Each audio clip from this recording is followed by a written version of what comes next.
সে তার সাথে আমরা যোগাযোগ করতেছিলাম এই শামীম খন্দকারের সাথে।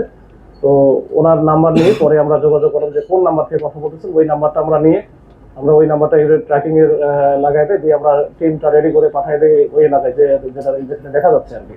তো সাথে সাথে আমিও তাকে এর মধ্যে পেয়ে যাই।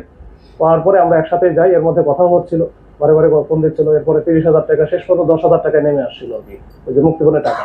কিন্তু সমস্যাটা হচ্ছিল দিবে কিভাবে, এটা ওই বিকাশ নাম্বারটা সে দিচ্ছিল না।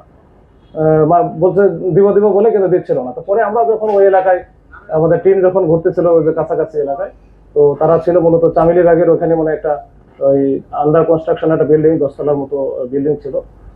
এই বিল্ডিং এর ডোমিনো আর কি বিল্ডিং। এই বিল্ডিং এর মোটামুটি 7 তলায় ছিল তারা আর কি। তো এইখানে হয়তো ওরা কোনোভাবে বুঝতে পেরেছে যারা অপহরণকারী, তখন তারা কিন্তু ওই বিল্ডিং এর নিচে রেখে ওরা পালায় যায়। তখন এই তার কাছে যেহেতু বাচ্চার কাছে মোবাইলটা ছিল, তখন সে সাথে সাথে ফোন দেয় যে আমাকে এখানে রেখে গেছে। পরে সাথে সাথে আমরা তো গেলাম, গিয়ে আমরা ওখান থেকে উদ্ধার করে বাচ্চাকে আমরা, যেহেতু সে ওই খুব কাঁপতেছিল এবং আনস্টেবল ছিল, তো পাশেই পপুলার ছিল, পপুলারে নিয়ে গিয়ে আমরা মেডিকেল একজন ডক্টরকে আমরা দেখানোর পরে মোটামুটি সে ট্রিটমেন্ট দেওয়ার পরে একটু স্টেবল হলে আমরা বাসায় পৌঁছে দিই। তো এই ঘটনার প্রেক্ষিতে যেহেতু আমরা বাচ্চাটাকে অক্ষত অবস্থায় উদ্ধার করেছি, তো এটা নিঃসন্দেহে মাননীয় প্রধানমন্ত্রীর একটা অনেক বড় একটা ইয়ে ছিল, কন্ট্রিবিউশন ছিল যে আমাদেরকেও এখানে সম্পৃক্ত করেছেন।